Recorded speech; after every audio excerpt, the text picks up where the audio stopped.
Hola, buenas tardes. Buenos días, estamos de vuelta. Vamos a continuar Hi, con good morning and good afternoon. Now we're back and we are going to continue with our next pack, who is going to be led by Pablo S. Milla Carmona. But before doing so, I'd like to introduce myself. I'm Idalia Rojas.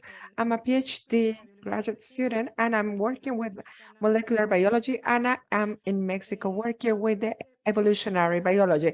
Pablo Milla Carmona, he is a researcher at the PhD level for the scientific level in Argentina, where he studies evolutionary processes from a perspective from morphological and quantitative perspective. Today, he's going to talk about the different perspectives in evolution at the macro and micro level.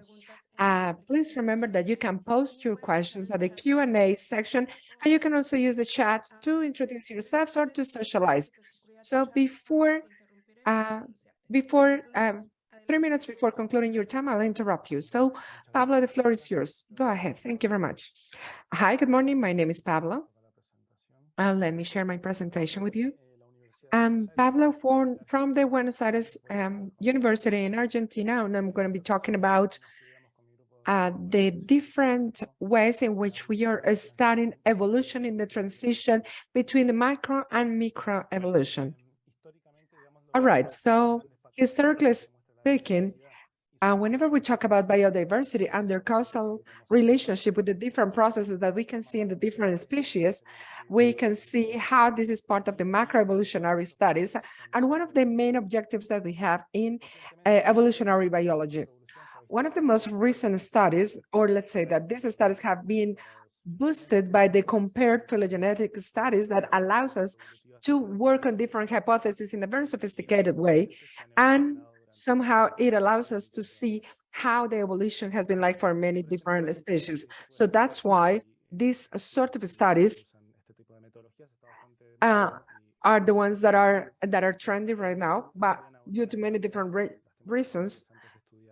But it is true that we can also work on many other areas. So in this graph that you can see here on the screen, which is coming from the Ollera and others study, this is showing us more than 8,000 data from morphological inclusion, where we have seen this range of time and how it has been measured. And what we can see here, this pattern shows us that for different time scales that are below 1,000,000 years, we can see that it is not accumulated, but it is all going to be concentrated in some specific areas. But only when we reach 1,000,000 years, we can see this divergence, and this divergence is going to be accumulated. And then after 10 million years, which are the ones that are going to be there for the phylogenetic comparative methods, are the ones that we are going to be studying. So now the question that we have is what's going on in this specific range that we have here, that is causing some morphological changes that is stop it from being limited and start being accumulated. My very own research is focused on the patterns and the processes that are considered in these areas, just by evaluating the different evolution that we can see, the morphological evolution that is observable from different species that are somehow related. So from now on, I'm going to be talking about two specific study cases that represent these concerns or these questions that I have that are aimed to answer these paleontological and ontological questions. The first study case that I'm going to be talking about represents the paleontological evolution, and it has to do with the Antigenic evolution for the Steinmanelli shells in Argentina. Steinmanelli is a trigonia, which means, I'm sorry, this is a group that maybe for some of you, if you're not a paleontologist, it is not going to tell you that much, and that's okay, because this Trimonia, it is, let's say, a very small fraction of the current variations that we have. But before becoming extinct by the Cretacic times, this was one of the most important species that we have, and they were dominant back in the day, and they had this specific morphological structure. Timonella is one of the trigonias, conspicuous trigonias that is very well known because of this morphological structure that they have. This gene was by the southeast and east-west of Gondwana during the Jurassic and Cretacic times. In particular, we studied this region down here that is Neuquén in Argentina. And we studied with this for about this period, or we studied this evolution for 7 million years. So we have 142 and 135 million of years ago. So we have 7 different species here. And our interest was to identify the ontogenic of these species as to identify their evolution within the genes. So what we did here was to select different individuals by species, and by each one of them, we measured their morphology at different times of their lifetime and different sizes. So we follow their growing lines, and this is what we have, the longitudinal data. And we analyzed this data with 3D geometry and 3D modeling as to reconstruct what would be the ontogenic of each one of these species. So as study the size and the shape, and to see the different changes in size and how it is going to change as they grew old. So what we could see is that this gene has a specific ontogenic that is relatively complex in such way that each one of these species is going to have a biphasic or biphase ontogeny. So that means that all of this is going to advance in a specific way, and it is going to move in a specific direction. And then at a given point, it is going to divert, and it is going to pivot, and then it is going to go in a different direction. So here we can see the different points that these morphologies represent. Here we have a specific moment, and here we can see how it evolves. So this graph is showing us what we have, what is called the allometric space. It is a bit more complex than the previous one. So in this case, each point represents not only a concrete morphology, but also a transformation, a transformative moment. And in this case, they are all linked to the changes in size. They're growing. And here we have the 2 different stages that we worked with for the 7 different species that we were working with. So here we can see how they are grouped together, and this specific region is showing us the stage number 1, and here down here we have stage 2. So this means that these 2 stages are very well preserved within the gene line. And here we have the transformation, the allometric transformation for each one of these species at about 9 points. Then we have an arbitrary transformation here, and we started to analyze each one of the samples. So here we could see the different changes for the different stages, and it was also possible to see that in the first stage is representing the most complex one, the most complex in terms of change and in terms of growth, whenever this shell is going to start to curve, and then we get this half moon shape. For the transformation of the second stage, it is, let's say, a little bit simpler. And here we are going to have an elongation of these shells. So with this ontogenia that has been characterized, then we proceeded to analyze how this ontogenia would evolve particularly. So we started to do some comparative studies where we could actually establish what would be the ancestor. And within these comparative studies, we determined if the ontogenic evolution of these species that were being compared were different, and if they differ, how would this difference be, and at what moment it would happen. And what we saw is that the earliest stage of this ontogenic of the gene would be presented first, and then these changes would be less frequent in terms of how we advance in this ontogenic line. What we think is going on here is that at the beginning of the ontogenic line, there is a specific period in which we have a more malleable or a more flexible ontogenics, and this was established thanks to the study that we did, that, as I said at the beginning, is very flexible, but it's also more complex for the evolution of the shell. And this would make the shell, or this would cause some alterations in the earliest stages, as to generate some specific substantial ontogenic changes that would actually cause the creation of new lines or new genes. And then as we move on into this evolution of line, these ontogenic changes and this flexibility starts to diminish, and then it is very difficult to see any great changes in the changes of the development of these shells. So that was the first case of study. And now I'll go ahead with the second case of a study that represents the ontological evolution was study where we have the evolution, or where we have the study, the specific study or the evolution of exaggerated secondary sexual traits in the genus of Tyrannus. So this represents, this is a specific work that we did with birds. And this Tyrannus species has, let's say, only 13 species that is distributed both in North and South America, and have a specific ancestor of about 5 million years. Most of the species that we have in this gene line is something that we could call relative, or let's say a normal line of descendants. But this gene line includes two specific flycatchers that we have that are very interesting.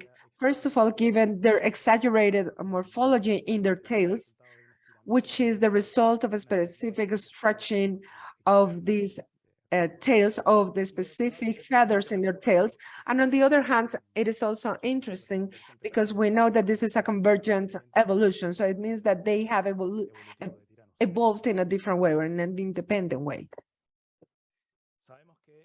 We know that these morphologies of these flycatchers are nothing else but the result of sexual processes, but we know that this is also going to impact considerably the aerodynamic performance of these birds. That is why this tail morphology, not only for the flycatchers, but for some others, is important because it is showing us a balance process, the natural selection process on the one hand, and also on the other hand, what the sexual selection of this species that is going to work on the specific capacity of the tail as to select new partners or new mates. We were very interested to see what was the structure of the variation, of the morphological variation that underlies and that feeds this specific selection process, as to get to know better what are the different conditions that promote the evolution of these very characteristic long tails. So with that, having said this, we sampled 280 individuals, all of them adults, that represent a sample of the variation between the different species of this gene line, of this genetic line. And then we started to do the morphological geometry in 2D. So here we have the morphospaces with the specific distribution of the sample. And here we processed all of this information using multivariate methods as to extract three different directions, or three different changes in the morphological axis. So for each one of these species, we estimated two specific axes of variation. In intravariation, here we will have the sexual dimorphism, which means the difference between sexes. And on the other hand, we would have the allometric variation, which would mean the variation in shape and size. And here it would be associated to shape and size, but only for adults. And on the other hand, we also excluded the flycatchers as to establish the maximum variation for those animals with, let's say, regular tails. And what we discovered when we analyzed the results is that those species with regular tails have a specific variation for both the sexual dimorphism and also the allometry, that it was quite small. And I forgot to mention this, that we also analyzed the specific spaces between the different axes, the different axes of change. And what we found, what we discovered here, for those specific intraspecific genetic length changes, so we found that they are most of the times synced, but they have a different alienation or a different And this is different what happens with the flycatchers, because with flycatchers, we have a broad difference in comparison to the other ones that have a very small or narrow difference. And this is also synced with the maximum acts of variation between spaces or amongst the spaces, including flycatchers.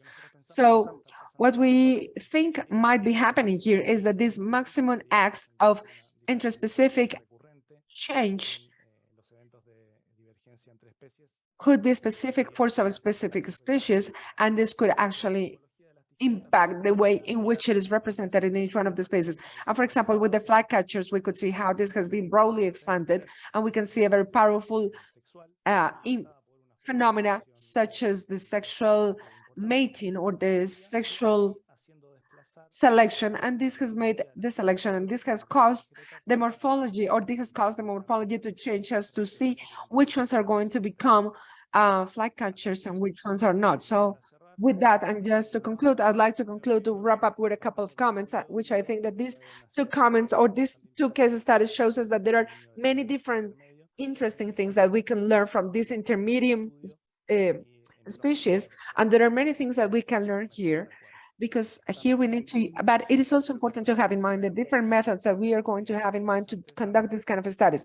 On the other hand, this is telling us that even if we have limited resources, which is unfortunately the case of many of us, for the ones who are studying evolutionary biology here in Latin America, it is important to have in mind that the economical difference between the first and the third world, it is making us to be excluded sometimes. For example, the studies that we conduct here in this part of the world. So that's why these kind of events are very important for all of us. And I would like to finish without saying that there is a side, let's say, side result, which is the development of a space, a platform, which is whose aim is to help the geographical representation. Yes, I'm just finishing up. So here it will help us out with the geographical ordering of this morphometric order. We are working on this. It hasn't been sent on to CRAM, but we are already working on it here in Argentina. So if you're interested, please let us know. We're working on this platform. And with that, I would conclude, and I would thank you very much, especially the sponsors and the organizers for this event. Thank you very much. Thank you very much, Pablo. Thank you for your wonderful presentation. Here we have one question in the chat by Edwin Castañeda. He's telling us that he works with butterflies, but from an ecological point of view. So he'd like to know whether it is possible to conduct this kind of morphometric studies with butterflies, for example, with papillonius. Well, I'll have to see the specific case, but I would say that it's possible and quite likely. I think that with the shaping geometrical 3D methods, we could do so. I don't know if I'm answering your question, or do you have any other questions? It seems like you did. And I don't think we have any other questions so far, at least. And I'd like to know if there is anyone else willing to ask any question.